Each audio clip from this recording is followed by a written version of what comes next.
I've got the thumbs up. So hey everyone, it's good to see everyone for the seminar this afternoon. It's my honor to introduce Dimitri here to our seminar series. So Dimitri got his PhD from University of Victoria in 1993 and very quickly moved to MIT after that, where he was until 1998. And then after his time at MIT, he was at NASA's Jet Propulsion Lab from 1998 until just this year, when he has shifted and now is a researcher here at Moss Landing. So very impressive resume, and we're excited to have him here. I should say that I met Dimitri about 10 years ago when I was in grad school. I was trying to figure out how to use ocean models for my own research, and I started emailing him and bugging him with questions about, like, how do I get data? And then once I got the data, like, what is this data? How do I use this data? And he was very kind and patient with me as an early grad student, so thank you. So he was very supportive of me as a grad student. When I was a postdoc at JPL, I sat just down the hall from him. I tried not to bug him too much, but yeah, nonetheless, he was still helpful a lot. Because of all of his help, he was a co-author on my first ever two papers that I wrote in grad school and then as a postdoc. And that help that he extended to me at that time, he also extends to lots of other folks, and I think that this is very reflective in its publication record. I don't know if ResearchGate is updated, but it says you have 210 publications, 15 of which are from this year. So if you're wondering about like output, like that's I think a pretty good metric. And he's co-author on those in support of lots of different types of studies with a theme of ocean observations and ocean modeling. So today we're going to hear about ocean fronts, eddies, and internal waves. I'm thinking about modeling and SWOT, but Dimitri does all sorts of good stuff. He's a very friendly, helpful person, and we should give him a warm welcome here for today's seminar. Thanks.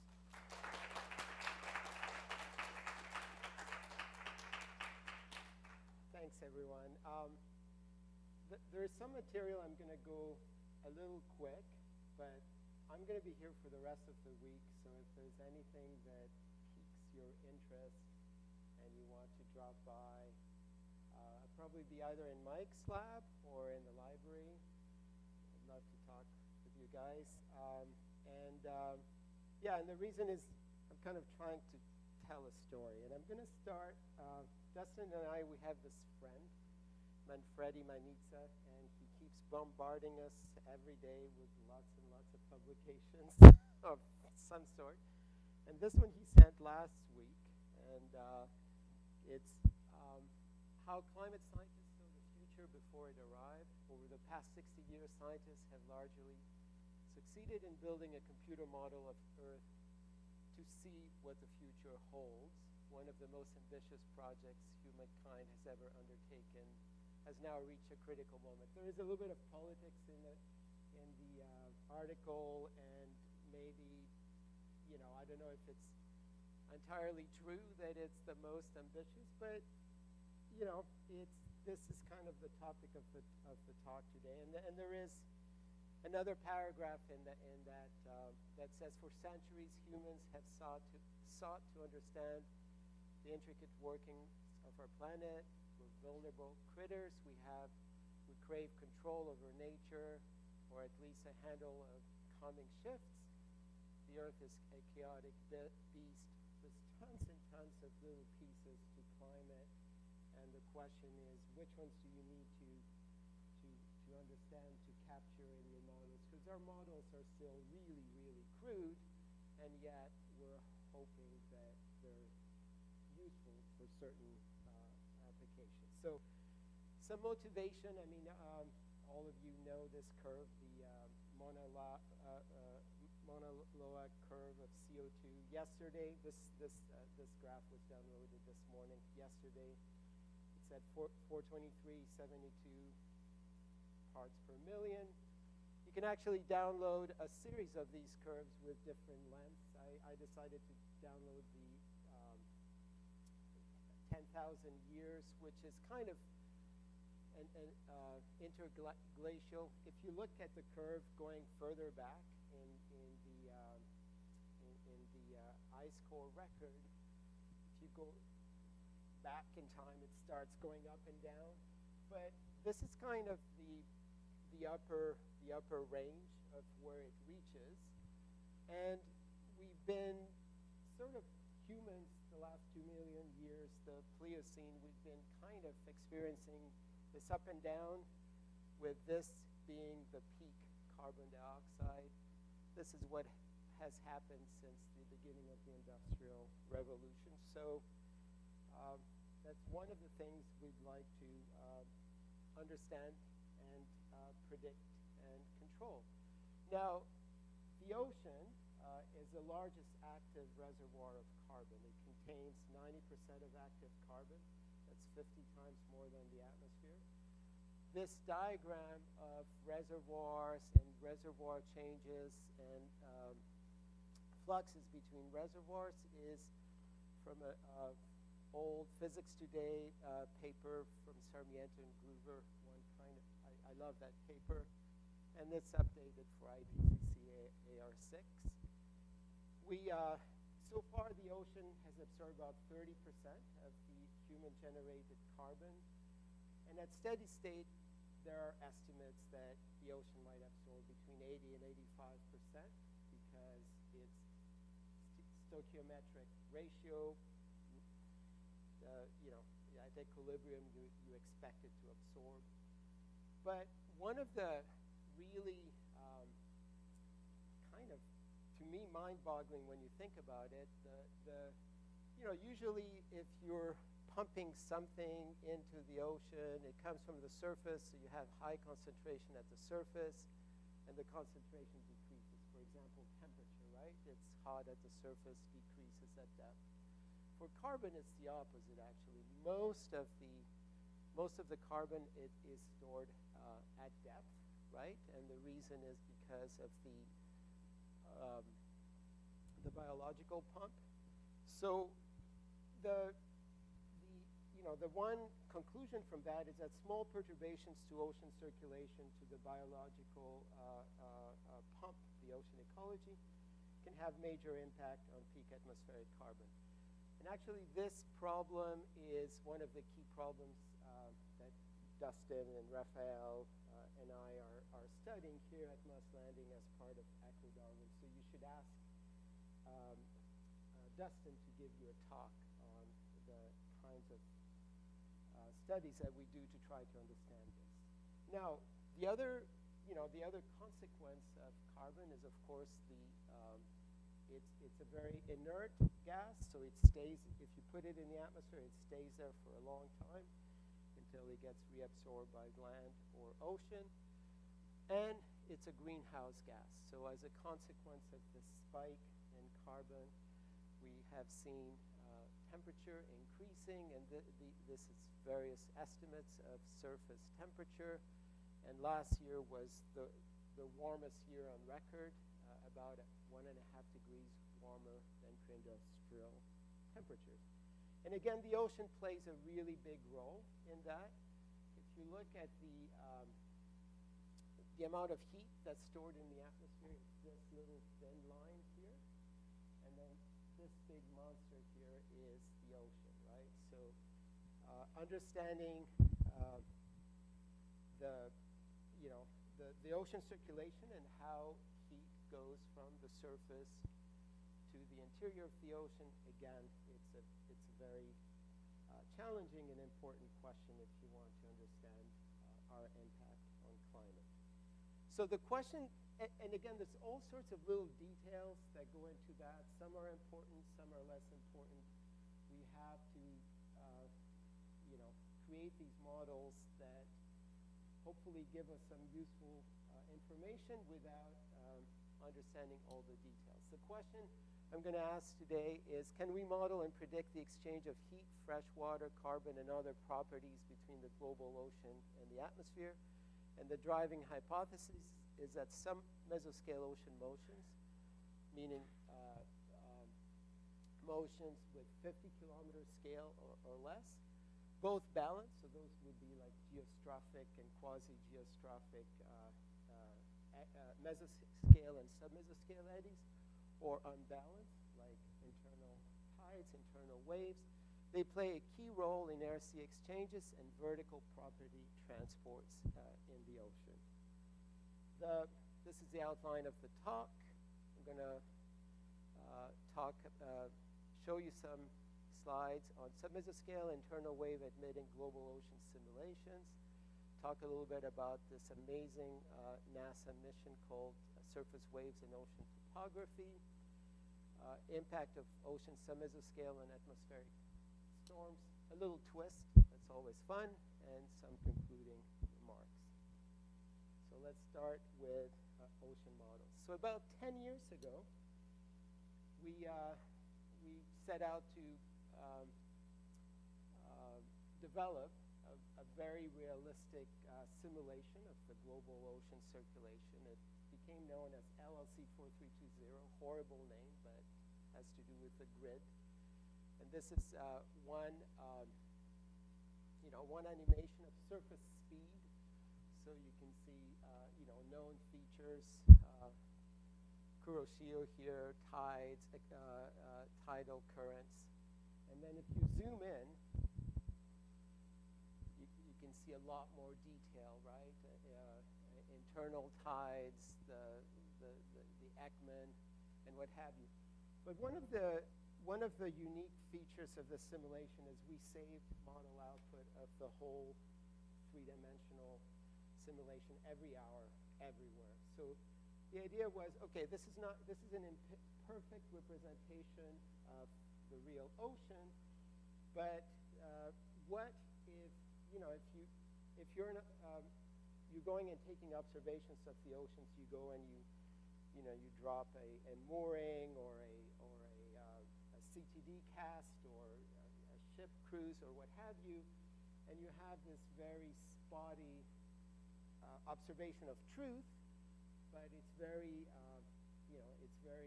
spotty in terms of spatio-temporal coverage. The question here is, what could you do if you have observations of everything about the ocean physics as far as this simulation can represent at every time and at every location in the model, right? So there's, even though it's not truth, it's, has some realism. I mean, one of the, another unique aspect of the simulation is that it's represented both tides, so external and internal tides. It's starting to admit some internal waves continuum, and in addition to ocean circulation patterns. So that was kind of the motivation for doing that. What can we learn? And it was also done in preparation for the SWOT mission. They were wondering, what is it that we might see when SWOT flies? So that was another key motivation for doing this. One way that we have, I mean, there's a lot of pixels, a lot of information. There was, at the time, we generated 5 petabytes worth of model output. And so one way that you explore that, there's this hyperwall, not too far from here at Moffett Field, if you've ever been. There's a NASA center, and there's some very amazing, genius people working there, Chris Hanze, Braun Nelson, and others, who will help us to put the simulation on this so-called hyperwall, which is essentially a supercomputer with lots of screens, so you can play and display and look at pixels. However, one of the problems with this is you can't, you have to go, well, it's actually kind of fun to go there if you ever, and they're amazing people. Dustin just went there 2 weeks ago, I think, or, yeah, last week, and the people there are amazing, but not everybody can go there. So during COVID, one of the members of the visualization team actually created his name is David Ellsworth. He created a hyperwall at home. So one of the things that you get from the hyperwall is you go back, you look at the large scale, and then you can walk up to the screen and you can see the pixels and the individual details. So he has this thing where you can actually, there's different resolutions, both spatially and in time, and you can zoom in, and he has animations for almost all the fields of output fields of the simulation, so you can really go and zoom in and look. In this case, this is vorticity, surface vorticity near at the beginning of the Gulf Stream. So this is kind of a really nice way to have some of that capability at home. This, unfortunately, had gone down until recently. I got an email this morning that they've managed to put some of it back online. The disk failed. They have disks grow old, and if you don't have money to replace them. But some of it is back online as of today, so that's kind of cool. So there's many studies. People used the output from the simulation in many interesting and wonderful ways. I'm going to point out a couple of studies that are part of this theme. Two of the studies is by Zhan Su and others. They pertain to looking at the role of submesoscale eddies. And in this case, he defines submesoscale as less than 50 kilometers. And how much do they contribute to vertical heat flux? And in these two papers, he showed that the vertical heat transport at submesoscale is an order of magnitude larger than at mesoscale, so larger than 50 meters. And the one thing that's kind of interesting and difficult to parameterize is the submesoscale actually transport heat up gradient, right? They transport heat from cold waters up to the surface. It's a counterintuitive, and very difficult to parameterize in models if you don't represent it explicitly, right? So that's one set of studies indicating the importance of submesoscales for ocean circulation, for heat transport, but also for carbon. And then a second set of studies have to do with using this simulation. Because it's starting to resolve an internal gravity wave spectrum, you can actually parameterize the breaking of these waves, and then you can get at profiles of dissipation and vertical diffusivity that you can then go and compare to observations. So there's a series of papers written by colleagues at the University of Toronto and Michigan using output from the simulation and also downscaled regional domains on vertical dissipation. And I just want to highlight one more work that I really look forward to hearing about on Friday.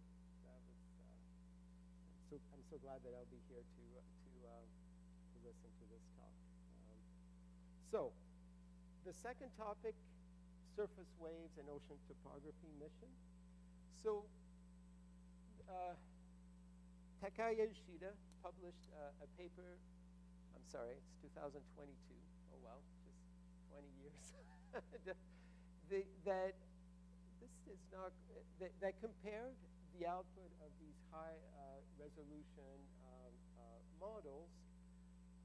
And in this case, he's showing vorticity from several models that have kind of kilometer scale, horizontal grid spacing. And you can see how different they are. Ours is here. We know some things that are wrong with this simulation compared to observations, but then you can see how different many different simulations of the same field are. And one question is, what's right, what's wrong, and why? And it's kind of difficult to do if you don't have observations. But now, as of 2 years ago. A mission that many of you might have heard of called Surface Wave and Ocean Topography Mission. And it's basically, it's a SAR altimeter. It has a swath of about 60 kilometers on each side of nadir, and it measures sea surface height really accurately. It's useful both for surface waters, so basically rivers and lakes, and you can look at their level and estimate their flow. But over the ocean, it measures sea surface height an order of magnitude more accurately than we could do before with nadir altimeters. Nadir altimeters being altimeters that just look down. So it's not just the fact that it's a swath, it's also an order of magnitude more accurate. This is just one example by Matt Archer showing a tiny little eddy, 16 kilometers in diameter, also seen in sea surface temperature observations. This you would definitely not have seen in a nadir altimeter where the noise floor is kind of around 180 to 100 kilometers. So here is another example of the accuracy of this, or the sensitivity of this instrument. This map back here is done with putting all the conventional nadir altimeters together, and this is kind of what you were able to resolve.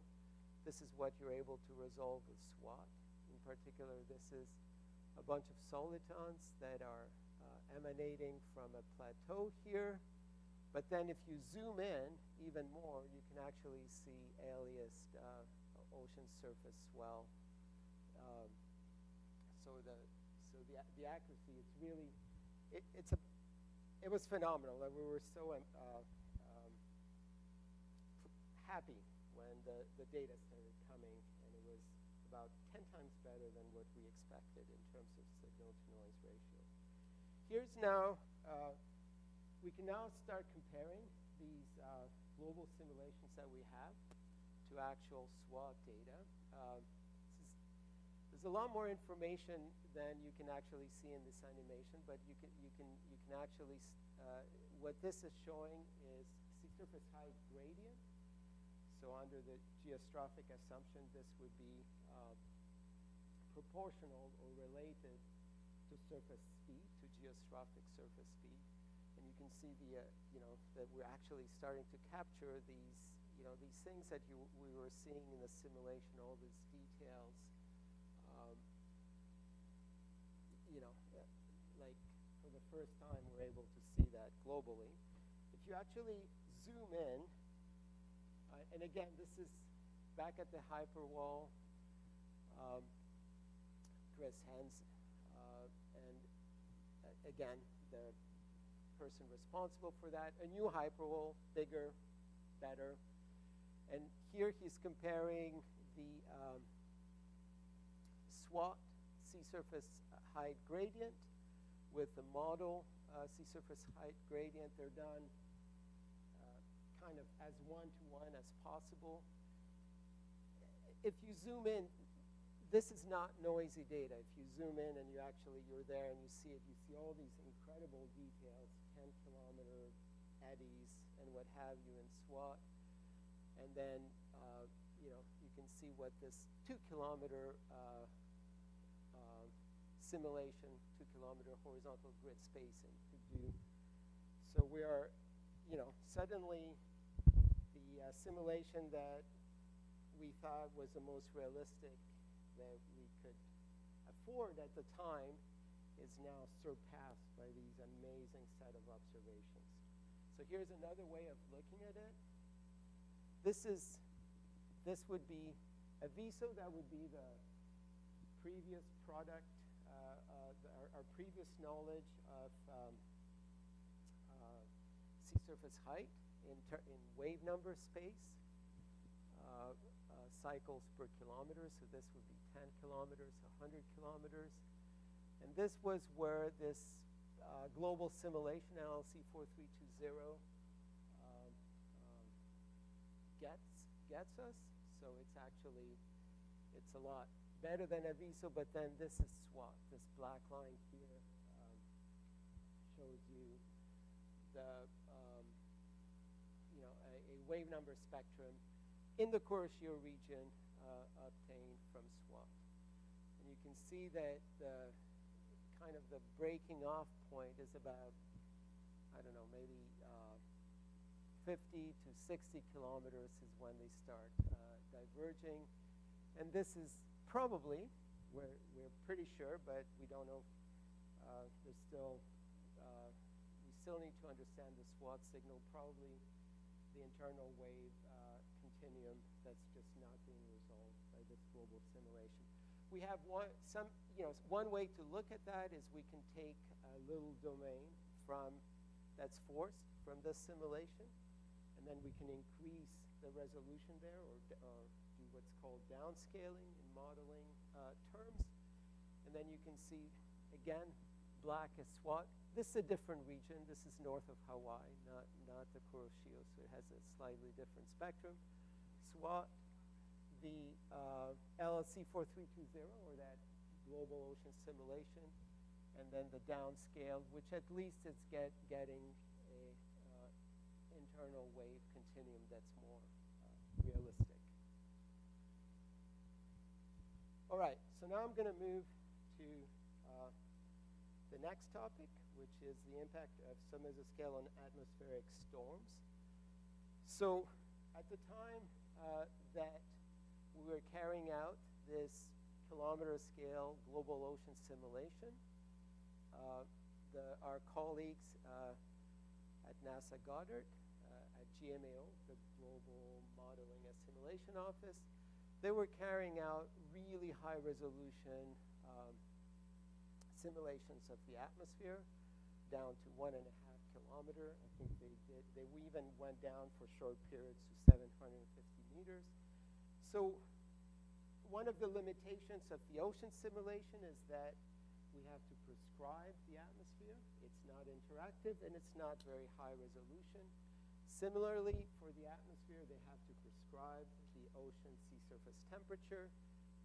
They don't bother prescribing the surface currents, which do have an impact on the atmospheric and the oceanic circulation, and it's not interactive, it's prescribed. So the question was, what if we put those two models together and see what happens?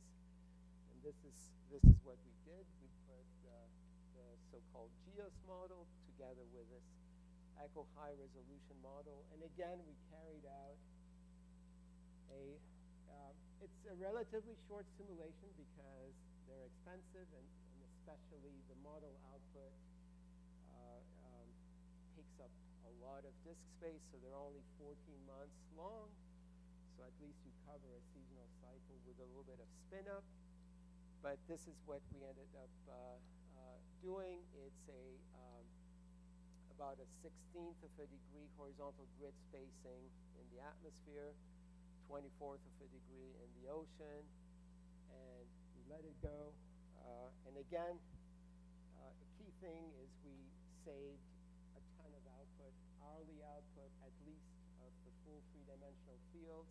We even saved some 15-minute output in the atmosphere. So it would be equivalent to, again, it's not the real world, but you have an instrument everywhere at any time, and you can go and ask interesting questions in this simulated world,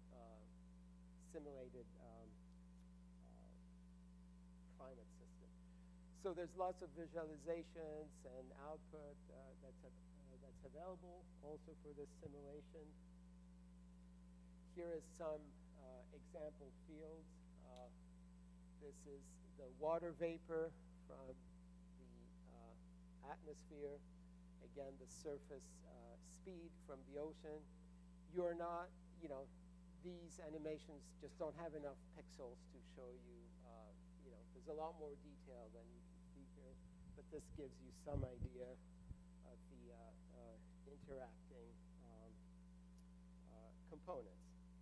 So again, put it out there. People go and do all sorts of interesting studies with these. And so one set of studies have to do with air-sea exchanges and the impact of small oceanic scales on these air-sea exchanges. There's estimates that 30 to 50% of the moisture supply from the ocean to the atmosphere is due to those small scales, because you have these sharp SST, sea surface temperature fronts, with wind going on top and recirculation and other physics that are set in motion that increase the moisture transport from the ocean to the atmosphere. And then another more recent study just came out earlier this year, shows that some of these small scales in the ocean can impact the atmosphere up to heights of 4 kilometers. So you have these, small oceanic features that can go quite deep in the ocean, and then can go very high up in the atmosphere. So that's another set of processes that indicate the importance of understanding, parametrizing, or resolving these very small scales if you want to better predict what the weather or the climate will do. All right, an unexpected twist. The last story.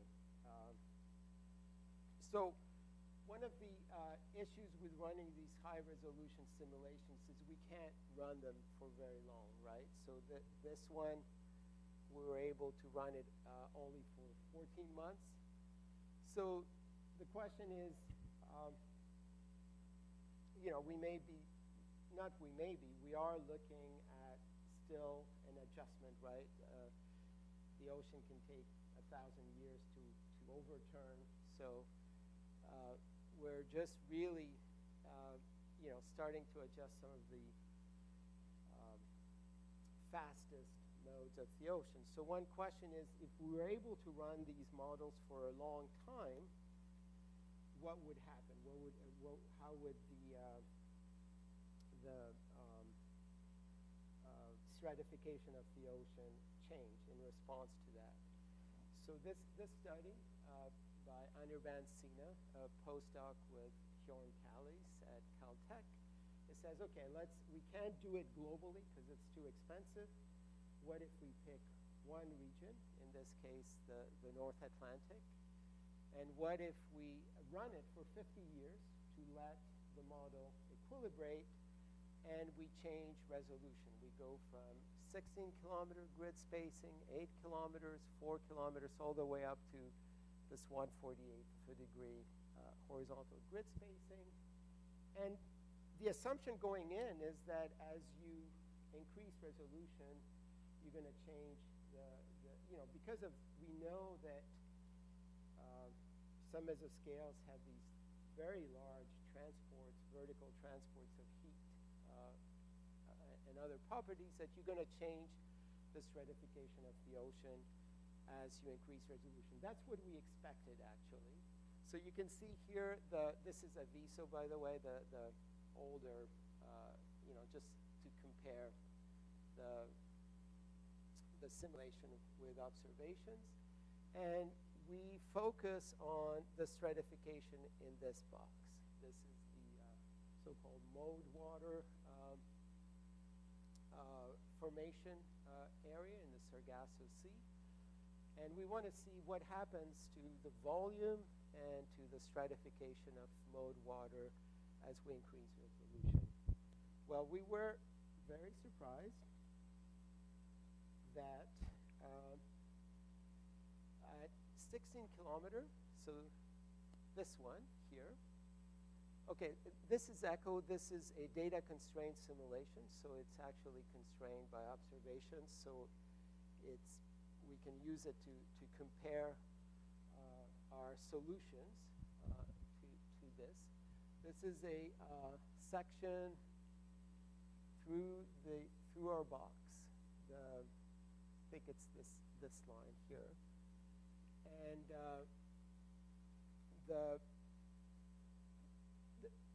what we found is that at 16 kilometers, our stratification got seriously had serious problems. But then when we went to 8, 4, and 2 kilometers, the stratification kind of settled to something that looks more like observations and does not change.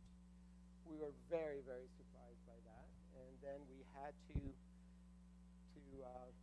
we actually pushed this paper to Journal of Physical Oceanography, with the editor being Baylor Fox Kemper. If any of you know him, he spent his life studying the impact of and parameterizing the impact of submesoscales on ocean circulation and stratification. So when we send a paper to him saying it doesn't change once we fully resolve the most energy, the mesoscale eddies, the stratification stopped changing.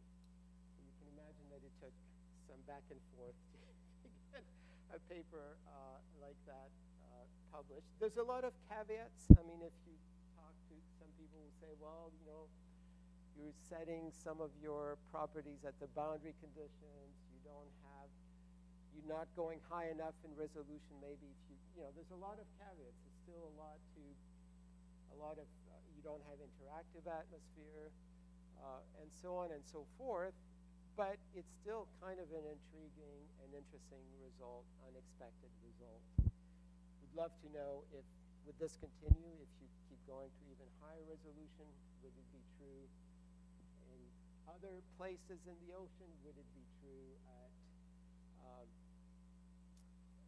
if you could do this with a global simulation? So, summary. So the starting hypothesis, submesoscale ocean motions, both balanced, submesoscale eddies, and unbalanced internal tides, internal waves. They play a key role in RC exchanges and vertical property transports in the ocean. This is almost certainly true, but there are surprises. For example, the study of Anerban and Jorn Calix. Question is, what resolution or model parameterizations are sufficient for climate simulations with descriptive and predictive skill for whatever question it is that you're asking? So now to come back to that initial question, can we understand and predict the exchange of heat, fresh water, carbon, and other properties between the global ocean and the atmosphere? A few comments here from that I picked. One of them is a talk by Jim McWilliams, who had given a talk on the same topic at JPL in 2019. And he said, or is climate the other dismal science, the first one being economics, incompletely observed and unboundable in its potentially important pieces, right?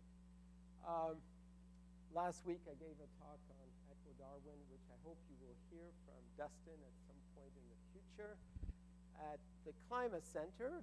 And the head of the Climate Center, Typo Schneider, said, why do I continue to use dinosaur tools to study climate? Because we use Fortran, and Fortran is apparently very old. And this one is from Patrice Klein, comes in my office, and he said, well, we have to use artificial intelligence, machine learning. And yeah, I mean, all these things are true. We are using dinosaur tools and artificial intelligence, machine learning, wonderful tools. But I wanted to give my own perspective and kind of thoughts about that. So one fact is that oceanography was and remains a sparse data problem. This is a nice slide that Dustin provided, actually. It's showing you the number of historic observations in the northern southern hemisphere for temperature, and these are BGC, in situ BGC observations. You can see the BGC Argo floats that come in. Don't be fooled by the size of these dots. They are, in all the ocean variability that you saw earlier. This is so undersampled.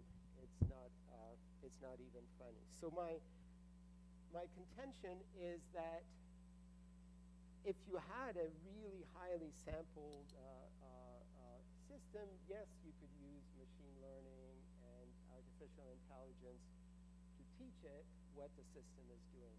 But in the absence of that, you need to use dynamical equations, at least for the foreseeable future, to be able to understand what's happening. There is this beautiful slide here that is kind of describes my motivation for most of the work I've done my whole career. Carl Wunsch was my postdoc advisor at MIT. Walter Munk, you all know him, I'm sure, maybe, I hope. And back in the 70s, there was all these programs that were starting to measure the ocean in various ways. There was, for example, WOCE, the World Ocean Circulation Experiment. There was Walter Munk and Carl Wunsch were pushing acoustics as a way to study that vast interior of the ocean, because satellites can really only give you surface or depth integrated observations of the ocean. And their contention is you can't really, the observations that you have are not directly related to the things that you want to, that are of consequence to climate. You want transfers of heat, energy, uptake of carbon from the atmosphere, interactions with sea ice, so on and so forth. The observations don't give you that directly. Furthermore, the observations are very varied, right? So you have, altimeter data, you have Argo floats, and what have you. So the only way to make sense of these is to have a model, a dynamical model that of known equations of motions with the parameterizations for the things that you're not resolving, and you try to put these two things together and in order to be able to start answering some of the big climate questions or weather questions that you have. So this is my last slide. I hope I'm not running out of time. So because of sparsity of available observations for the many components of ocean circulation and climate that would be needed to train AI models, I think dynamical models remain invaluable, number one. Number two, in response to Munk and Wunsch's challenge, the estimating the circulation and climate of the ocean, or ECHO project, has actually achieved that vision that that they sketched out in the late 70s, early 80s, and we're starting to provide some uniquely useful answers to key ocean climate questions. Finally, dinosaur models, and when Tapio said dinosaurs, he meant Fortran-based, will eventually be replaced with more modern, for example, GPU-friendly Julia-based tools. But rumors of dinosaur models' demise, I think, are greatly exaggerated. And we have wrappers now that allow people to much more easily use, to make these tools much more accessible. One such tool is called ECHO Modeling Utilities. You basically can, have a set of menu-based options of what you want the model to compute, to give to you in terms of connectivity. There's Jupyter notebooks and so on and so forth. They make these dinosaur models increasingly easier to use. And finally, I want to say that I joined this lab because with all my heart and to the best of my ability, I want to continue to contribute to the use of observations and dynamical models for addressing ocean climate questions. And that's it.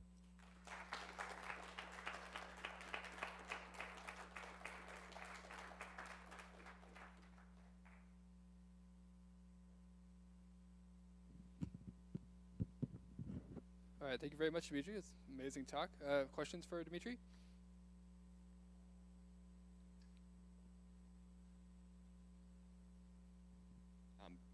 Yeah, great talk and set of stories. I was wondering if there are existing models or plans for models that can look at the impact of these very small scales on biogeochemistry and carbon fluxes between the ocean and the atmosphere. Yeah, I mean, there are people that are, that are doing that, that are studying the impact. Dustin and I have been part of such groups, but there's other groups that are trying to. So one thing to say is that I should have qualified that paper that shows that the impact of submesoscale, perhaps and under many, many qualifications, might not be needed in order to set the stratification of the ocean, even though we know that the heat transports in both directions become increasingly more intense as you decrease horizontal grid spacing in the model. That may not be true for biological tracers, for passive tracers, right? Here we're talking about temperature, which is a dynamical tracer, has impact on the density. But additionally, if the small scale submesoscale eddies bring nutrients up to the surface and the way that they're uptaken, and actually we have a colleague that just applied to come spend some time at Moss Landing to study the impact of these intermittent and intense events and what the impact is on DGC. So yes, they exist, those kind of studies.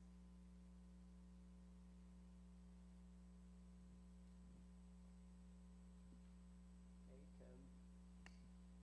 Great talk. I'm curious what details there are of the ice model used in the polar regions. Yeah. It's such a daunting thing to get right. Actually, oh my God, I have this really funny story about the ice model. I'll have to tell you later because it takes a long time. But basically, we're using plain vanilla viscous plastic rheology and Hibbler 1979 or what have you. And everybody's telling us, oh, you can't get cracks, you can't get this. And then you actually, when you increase the resolution enough, miraculously, both the look, so I'll show you, if you're interested, I'll show you those slides. Both the look, but also we have publications that show that at least spatially, the statistics of Hibbler viscoplastic rheology are very, very realistic compared to observations. So there is,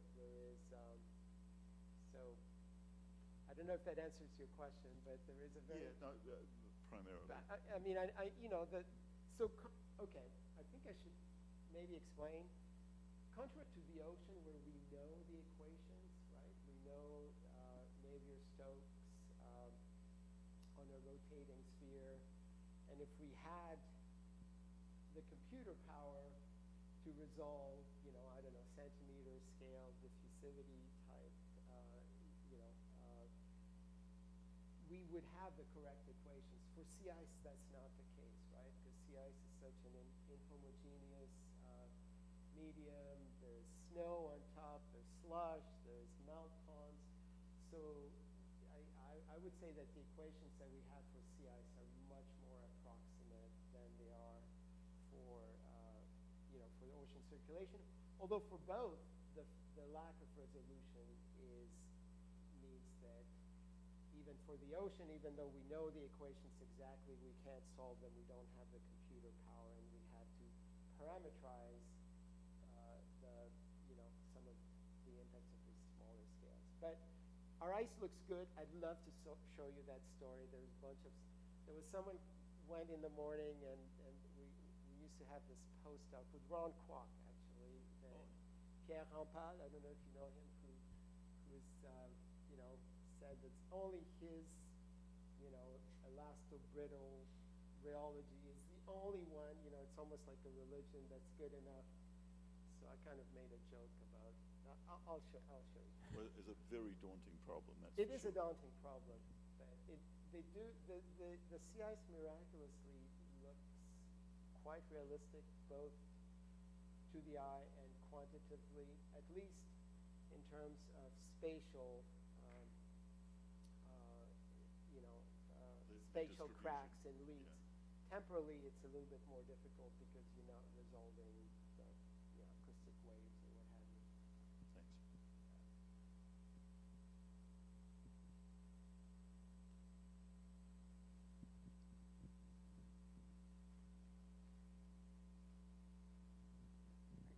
Wonderful presentation. My question is kind of about the sparsity of data and using it to train AI. I guess if you had a coastal region that would had a lot more data available, would you be able to isolate that specific area with more data and run a model for that and get a better resolution model for just areas with more data, I guess, rather than over the entire ocean? So, I think yes, but even in a something like SWOT, for example, where they dumped everything they could, you're still not really measuring everything there is to measure, right? Now, the one thing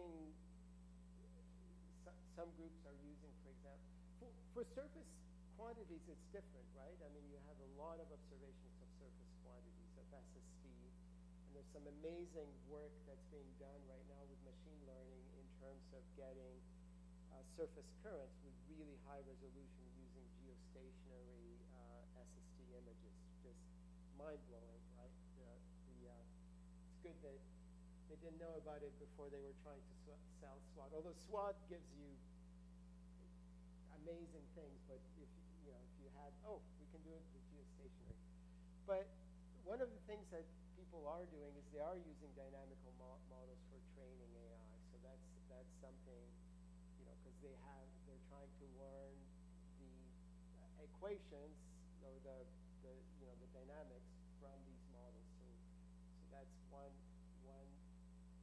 way to go, right? Is if you're not observing it, and if you know the equations, and you can teach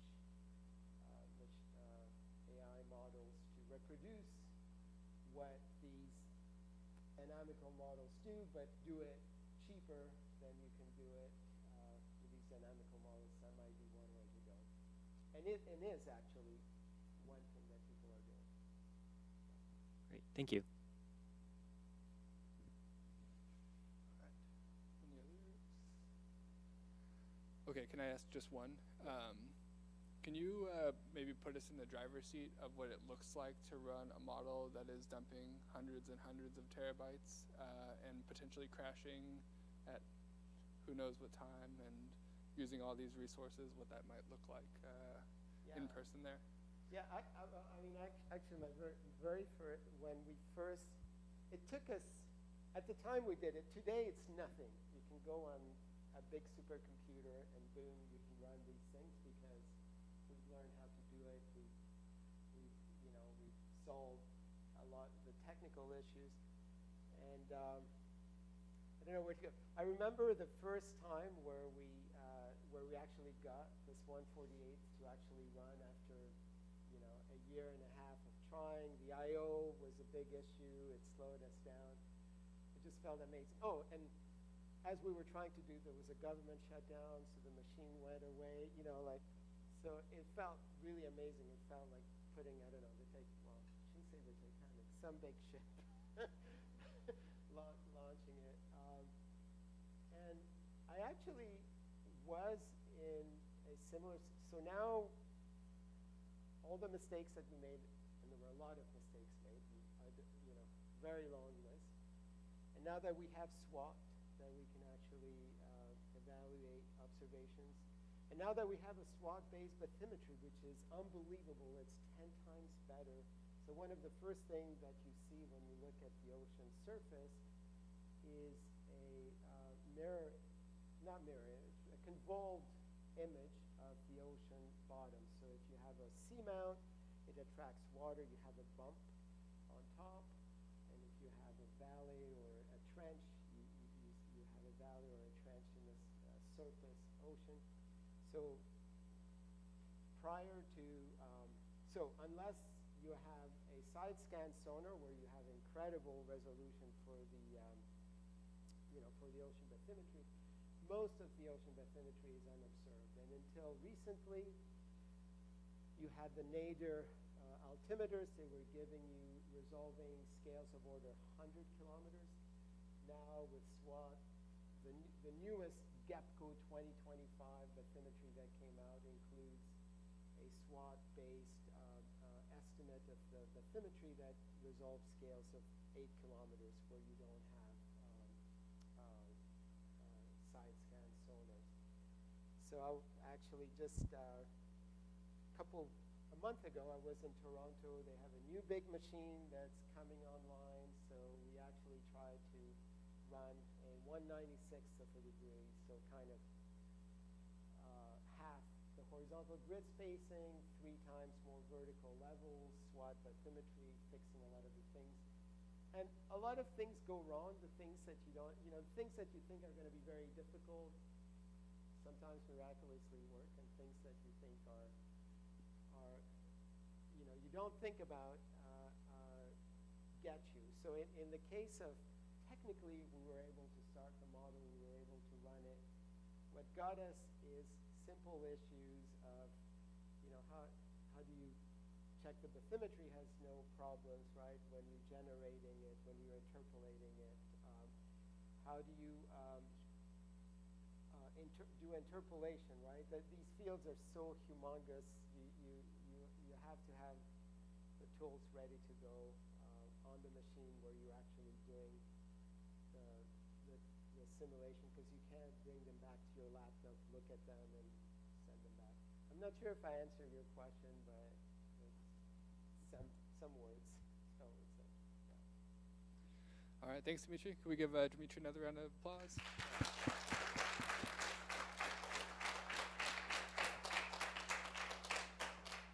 And Dimitri will be around for the week. If you have questions, stop him in the hall, ask him. Yeah. I'll be taking advantage of Mike's beautiful lab